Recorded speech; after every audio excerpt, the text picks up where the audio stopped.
इंसान को फांसी के तख्ती पे चढ़ा करके अपने सर पे पाप क्यों मिल रहे हैं महाराज?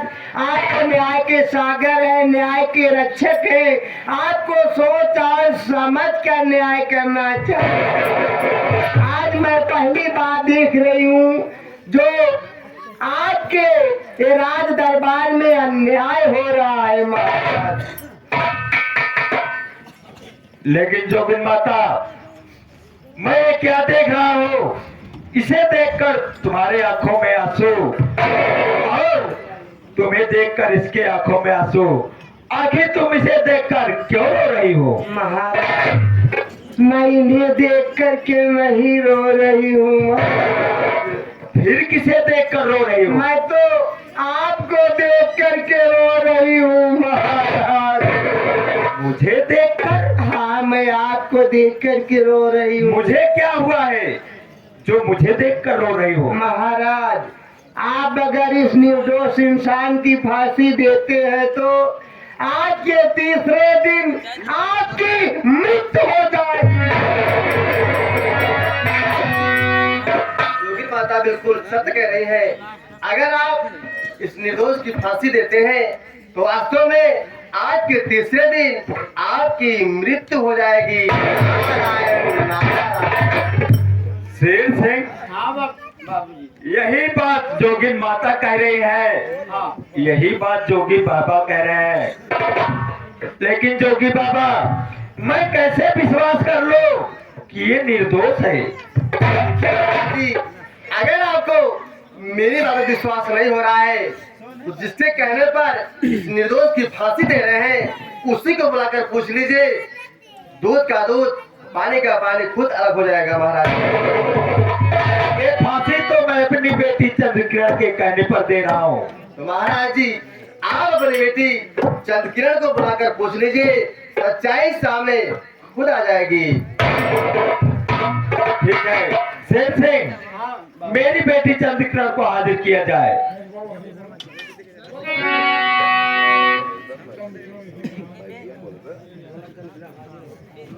चंद्रकला, आप दरबार में हाजिर हो।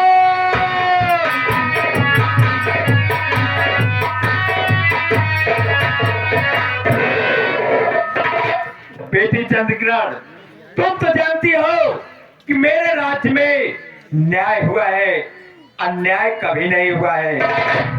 ए जोगिन माता और जोगी बाबा कह रहे हैं कि ये निर्दोष है। बेटी, तुमको मेरी कसम साफ साफ बताना, आखिर बात क्या है? पिता, आज मैं जो भी कहूंगी सच कहूंगी।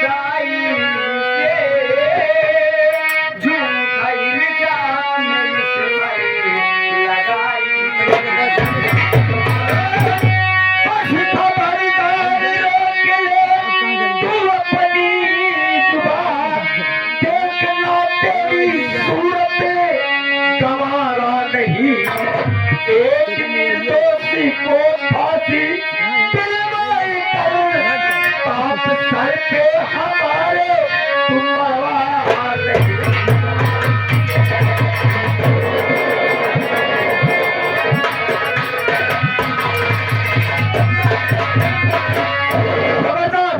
अपनी जुबान रोक ले।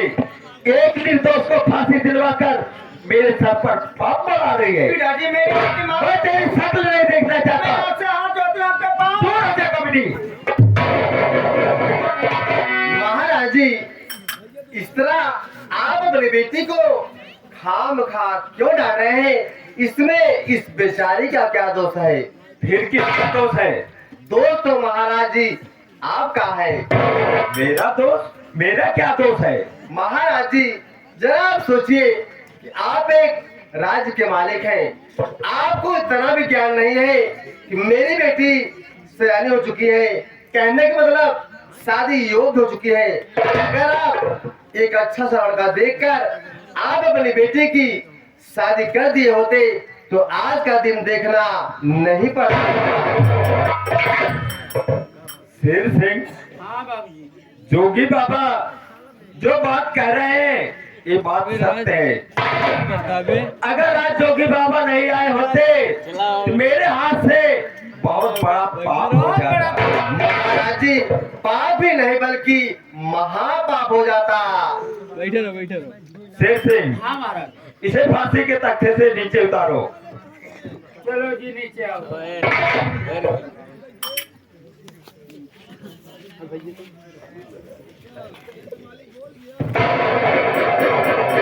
सिंह, मैं तुम्हें हुक्म देता हूँ, जोगिन माता को और जोगी बाबा को इन्हें ले चलो महल।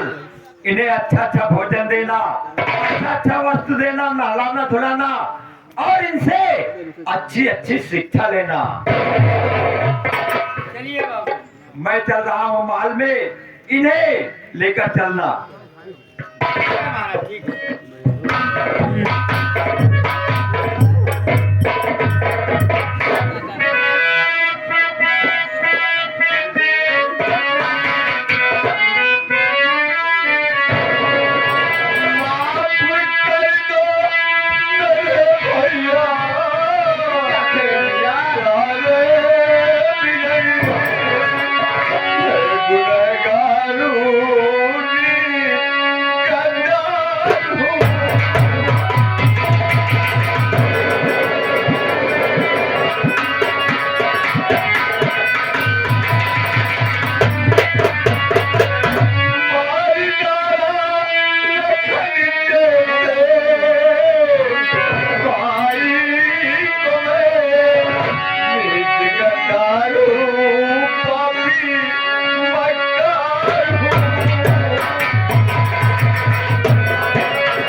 मैं बहुत पापी बहुत नीच कमीना इंसान हूँ। मैं तुम्हारे पाप हो रहा हूँ, मेरे भाई माफ कर दो।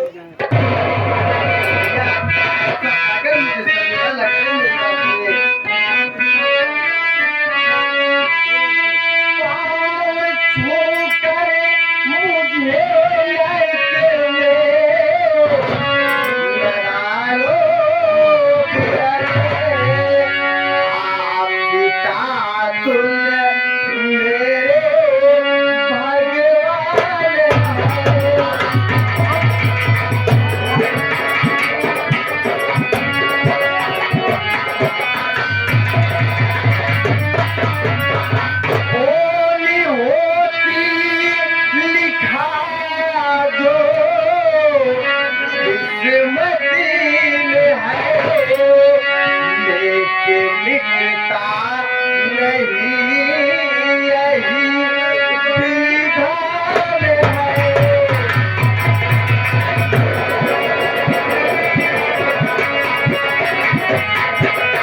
करके मुझे शर्मिंदा न करे बड़े भैया। आप ये सोच रहे हैं कि मैंने बहुत बड़ा पाप किया है। बड़े भैया, ये तो किसी ने कहा है जो जैसा करता है उसको वैसा भरना पड़ता है। बड़े भैया, आपकी एक सजा आपको मिल गई है। मैं क्या, मैं तो आपका वही पवन भाई हूँ। मेरे भाई, लेकिन बहुत सौभाग्य मिला है। आप मेरे से गले चला गया मेरे भाई पवन, आप गले चला गया।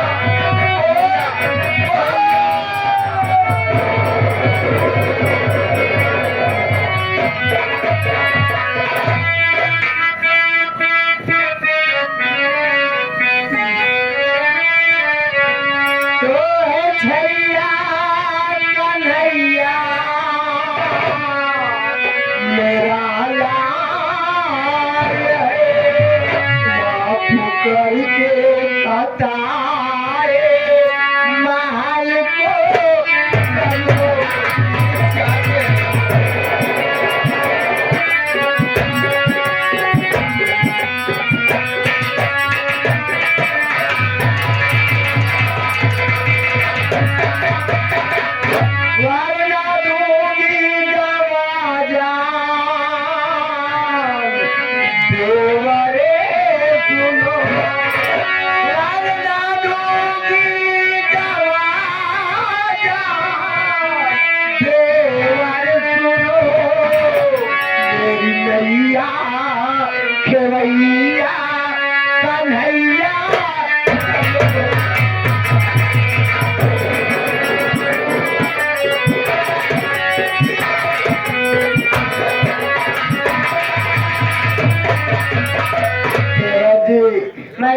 भाभी हूँ, एक खता माफ करके महल को चलो। मैंने ही अपने हाथों से तुझे खो दी। आज भगवान की कृपा है जो मैं अपने आंखों के सामने देख रही हूँ। ये ब्रह्मचारी बनना छोड़ दो। क्या करूं भाभी? हाँ, बेचारी भाभी भैया या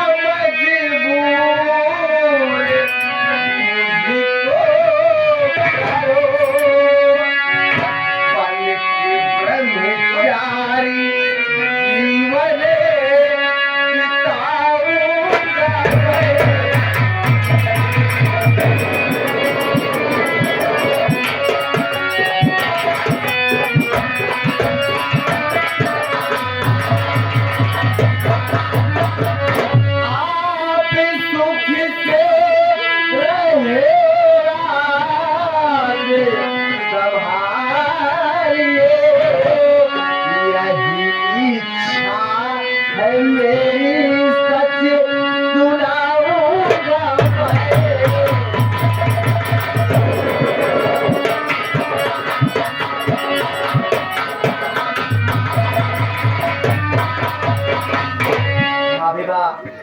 मैं तो आपको बहुत पहले ही बता चुका था, मैं जिंदगी में कभी शादी नहीं करूंगा, बल्कि बाल ब्रह्मचारी बनकर अपना जीवन बिताऊंगा। प्यारनाथ, ये देखो कौन सी लड़की है शादी की बात कर रही है। कौन? लेकिन मेरे भाई कौन, तुम तो कह रहे शादी नहीं करूंगा, लेकिन एक ऐसी लड़की तुम्हारे साथ में है। अरे कहते हाँ भाई हाँ, हाँ भाई हाँ। इतनी जल्दी पड़ी है? नारायण नारायण घोर अन्याय। बड़े भैया बोलो मेरे भाई। हाँ भाई हाँ। इकरे बार भाई पौने 7 बड़े भैया, आपको छुड़ाने के लिए मैं इस लड़की से शादी करने का नाटक किया था। बड़े भैया अब आप छूट गए, मुझे अपनी जिंदगी में इससे बड़ी खुशी और क्या चाहिए। इस लड़की की बात तो मैं इसे धक्के मार लगा दूंगा बड़े भैया, लेकिन मैं शादी नहीं करूंगा। भैया आज मैं आपको एक बात और बताऊंगा कि मैं जीवन में शादी क्यों नहीं किया और क्यों जीवन में एक सन्यासी बनकर अपना जीवन जीना चाहा। बड़े भैया असलियत यही बड़े भैया, आप जानते हैं कि बचपन में हमारे आपके कहने मतलब माँ बाप भगवान को प्यारे हो गए थे। आपने मुझे पढ़ा लिखा कर इस लायक बनाया, समाज में मेरा भी नाम मिला। बड़े भैया मैं सोचा आपने माँ बाप का प्यार दिया, जो कि माँ बाप के रहने की ना वजह से भी मुझे एहसास कभी नहीं होने दिए। बड़े भैया इसलिए मैं सोच लिया कि अगर मैं जिंदगी में कभी शादी कर लूंगा तो मैं आपकी सेवा से वंचित हो जाऊंगा, मैं अपनी माया में उलझा रहूंगा। इसलिए मैं सोचा इसका यही मतलब है अगर मैं शादी नहीं करूंगा तो कम से कम बड़े भैया और भाभी की सेवा कर सकूंगा। भाई तूने दुनिया में नाम रोशन करके दिखाया, एक महात्मा ब्रह्मचारी बन के मेरे भाई, तुम्हारे साथ साथ मेरा भी नाम रोशन हुआ मेरे भाई। अब जो तुम्हारे दिल में हो तो करिए मेरे भाई, लेकिन इसके साली के चक्कर में मत पड़ना। इसी के चलते तो मैं सूली तक चढ़ गया, इसके चक्कर में मत पड़ना मेरे भाई। हम लोग चल रहे हैं बच के साथ ये साथ बच गया। अब हमारा भी यहाँ ना हुए हो भाई। भैया